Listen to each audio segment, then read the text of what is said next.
I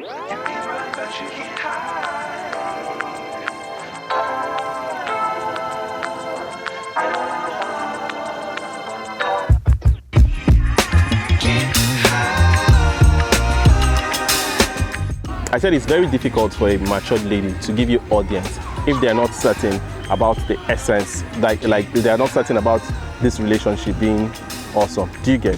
So now for her to have given him that, like, let's even get to know ourselves and see if we can make this, we can progress this further. I think that's, for me, that's the point where I felt, okay, you've done awesome. Do you understand? Because most times people will just shy away from it and like, no. But after that point in time, you as the man, right, who you are you're designed to be the hunter, you are now supposed to actually make this person feel like, okay, yes, I really want you. And because you've brought down the barrier, do you understand? This is how, and these are the opportunities, and these are the potentials of this marriage or this relationship, and this is what something to look forward to. If you don't do that as a man, like, there's so much, even me as a lady, or if it's my sister, I won't want her to even have further conversations with you now. Do you get? And like, look at it, she's stooped so low to actually insinuate or instigate or propel the date. Do you get? Like, not once, not twice, not 3 times. How about?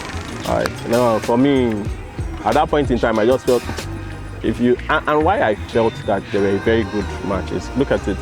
So he's very reserved, right? And he's a conservative, which is okay, right? And those kind of people, you need someone to push you, right? And you need someone to push you slowly so you don't break or you don't fall. And that's what she actually did. Do you get? But you're now supposed to, you meet her halfway now. And if you don't meet her halfway, I don't feel, I wasn't really happy. And that's sincerely, I wasn't happy the way I felt like, bro, I expected more from you. At least take her out. If she has done, take her out. And you know how guys taking out, even if it's where, here. No, like even if it's here, she doesn't look like someone that, even if it's here, just sit down. Even if it's just, let's take a walk, do you understand, and come back. Like, do something, let her feel that, oh, there is. So it's funny, I had this conversation with someone. Earlier in the week, right? And I had to, like, separate dating in twofold. So if a young lady between 19 and 24 is dating, right, they are in for the, let me say, Instagram life of it. Do you get? They are in for all the beauty, all the fun, all the groove, all the excitement. Like, that's the real, they're not trying to get to know you, or, do you understand? They just want you to be available, to be able to nurture them, like, you guys should have fun, talk. They're not necessarily interested in what kind of future are we building, like, at that point in time. Most, not generally speaking, but at least to a good extent. But then when it's a lady from the ages of 25 to 35, right, they are trying to find out, bro, what's up? Like, do you have your shit together? Are you going somewhere? And where are you going? Is this somewhere we can go together? Like, so at that point in time, they are very focused. They are very future focused in their thought process. And most guys that are 25, 29, I'm not sure.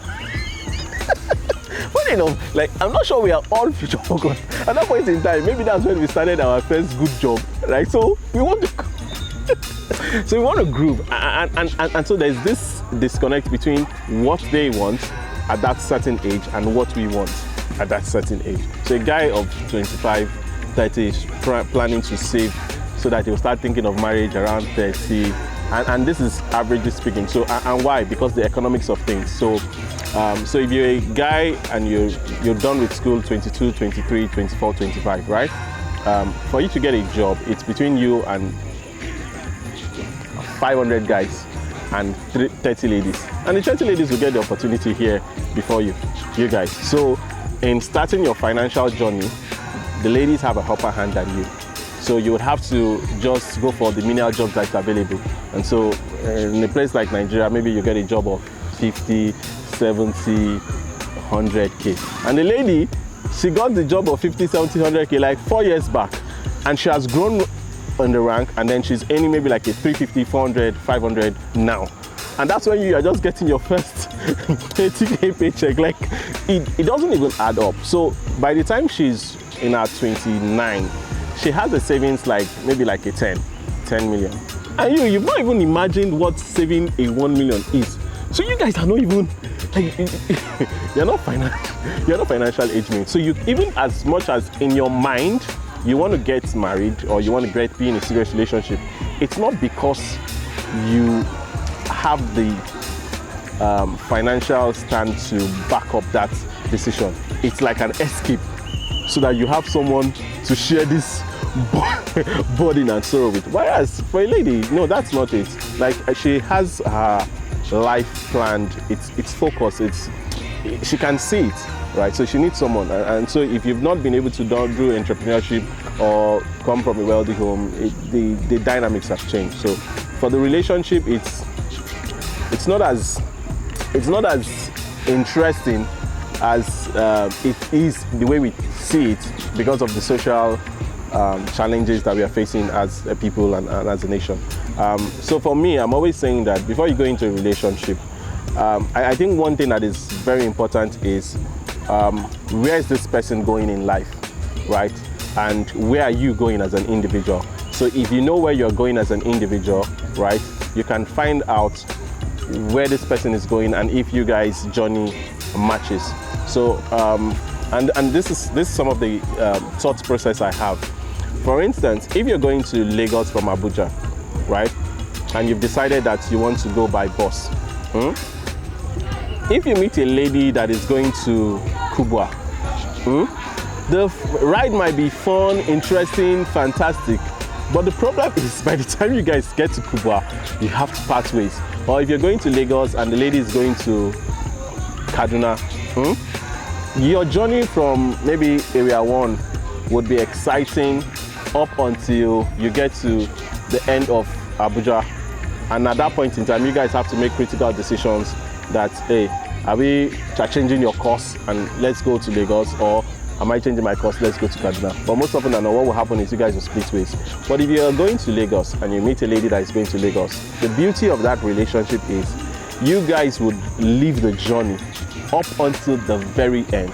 And by the time you guys are parting ways, it will be naturally insignificant. And that journey means that, so for instance, you grow up having an understanding of what a family unit is. So you guys eat on the dining table, like there's quality family time, right? And then she grew up in a family where once you wake up, you're on your own. Do you understand that? Nobody even knows if you've eaten. So, and this is something she has done for like 28 years of her life. It's difficult for her to even comprehend that family unit. Or if you grow up just German, anything you see, you eat, anything you see, you eat. Yeah. Once you wake up like this, you just say, no food, you enter street, right? And then she grew up where, when you wake up in the morning, you say your prayers, you guys come to the dining table, you guys eat, you ask yourself, how is your day, what's the plan for the day? And then you come back at night and you have this dinner setting where, oh, my day was awesome, no, my day was terrible, and you guys cancel yourself. And then you ask that guy that for like 28 years of his life, he doesn't even understand what it is to communicate to your family members, and you guys want to build a home together. It's going to be difficult, except he has come to that stage where he feels that, oh, this is something that I need, and understands that you are a master in that category and he wants to learn from you. It will be difficult. You will be trying to recreate that home ambience where there's peace, there's love, there's community. But he's like, it's life. Life is difficult. Let's just live this life. And do you understand? So for me, I think it's just having that conversation with people to know where they are and where they are going. And if they are going your way, and you guys can take a walk in the park. But if they are not going your way, understand that and respect their journey, right? And encourage them and help them. But for dating, my own take is, it's not everyone you date you have to get married to. I really don't believe. I think that is some very F mindset. I had a conversation with a young lady when I went to meet one of my mentors, and then we got talking, and then I asked her, if you had met me on a neutral ground, would you have talked to me? And she said, no. I said, I know you wouldn't have talked to me, but now you've talked to me, and for the last 10 minutes, you've gained insight into different areas of your life on the decisions you can actually take now. I said, so you lose the beauty of growth and learning because you've moved your mind to the fact that you must have a definite benefit from the opposite sex when you engage. And I'm like, no, it doesn't have to be. And the benefit shouldn't always be dating. Like, you could have a conversation with a male friend, you could be very close to a male friend, and it doesn't have to have anything to do with, is there a potential for you guys to date or potential for you guys to get married? No, it doesn't. You could just be you guys helping each other, do you understand? Meeting each other's dreams, achieving each other's dreams, supporting each other.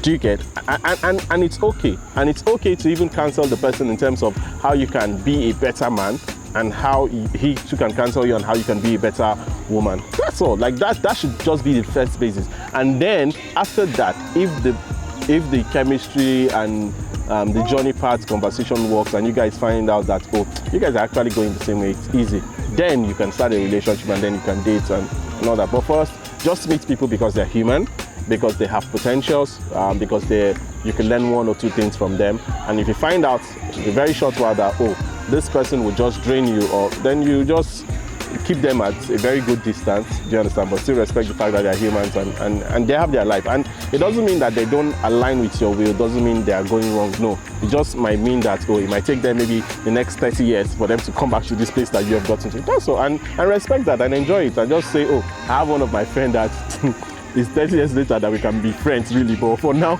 let him experience that journey of learning, because it will take time. Let him experience. But me, I can't, no, I'll have to be dragging myself by, and it's so much burden because of where I'm going to. That's all. Okay, so if you, because I have a lot of conversations with ladies, right, I won't tell you that they have a lot of unrealistic expectation. Their expectation, it's realistic. It's just timing. So I think the issue with ladies' expectation is timing. And I would say timing in a few words. So, you know, the way when I started, I gave you a conversation about when a lady is in her early 19s to 20s, she just want to have fun and get to meet people and explore life, right? And then once she's from her 25 to like a 35, she actually wants what's next, what's the future, right? Now, she expects that when she has switched, every other person in the world has switched. Oh no! Some people switch starts from, so the way she switched from the 25 to 26 and became future focused, a guy might not even switch till he's 45. And that's the annoying part. So she's wondering, how can you be 38? You don't have, like, and she can't relate. But the truth is, that guy hasn't even figured out what's next. So, and he's still okay. Do you understand? But you know, but now, because there are also guys that have gone through that same experience, either through mentorship, through having very good examples, there are guys that actually matches where she is. So, but they are few. And those guys also, because they also know they are few, they are now looking for someone that has gotten to that point when she was in her 19 to 24. So it's almost like you're looking for A is looking for B is looking for C. And so you keep going around, C is looking for A. So we keep going chasing, rather than just, guys, let's just focus. This is it. And there needs to be work done. And the work done is just how much of the excesses can I take and how much can I not take? And where's the trade-off between where he is at currently and where he needs to be, right? And is this something I can wait out, or is this something I can propel to move faster? So for instance, you will meet ladies that they know that this guy has potentials, but he doesn't just have a platform. And so the first few months, they're trying to ensure he gets a platform. And those type of guys, when they get the platform, they will move and catch up very fast, right? But there are some guys, it's not the platform, it's that there's a learning phase that they need to go through. So, but if a lady is expected to be on, you just need a platform, but you're in a learning phase issue, that's a challenge. Do you understand? So you need to be sure that you have the platform, it's just the platform he needs, and you can give him the platform, or you can help him quickly find the platform because you're more informed than him. That's all. Okay, so I think the advice is pretty simple, right? Calm down. That's the first, calm down. 2, we are all humans. There is no good or bad person. Good and bad both resides at the same time in every individual. So you want to be sure that your encounter with people is helping them even discover the good side of them, right? It's helping them nurture that good side to come out than instigating or propelling that bad side to come out. That's one counsel. Second is, it's life. There are mistakes some people will make early in life, so there's mistakes some people make in the middle of life, some mistakes some people make later in life, right? So all you need to do is tell yourself that we are all work in progress, but know the kind of challenges you cannot stand, right? So if you need to be true to yourself and say, oh, I can't stand someone that nags, right? Or I can't stand a man that lies, or I can't stand a man that cheats. Like, be true to yourself and say, oh, these things I can't stand, and these things, yes, the world doesn't really, it has issues with it, but I know it's not an issue with me. Do you understand? So whatever you can stand, take it. The ones you can't stand, don't take it. And then check if the person is willing and able to work on them, like from a very deep concern. And if the person is working on them, then give them time. Because if it took them 30 years to be formed in the negative, it won't take them one day to be formed in the positive. No, it will still take them at least a 3-5 year for them. But you need to see the step, like, oh, today he's conscious, tomorrow he's taking actions, next tomorrow he's taking actions, he's conscious, and he's also guiding himself against those things. So once we can do that, I think we'll be fine. Just let's be happy. Let's let life be interesting for everyone. That's all. Thank you.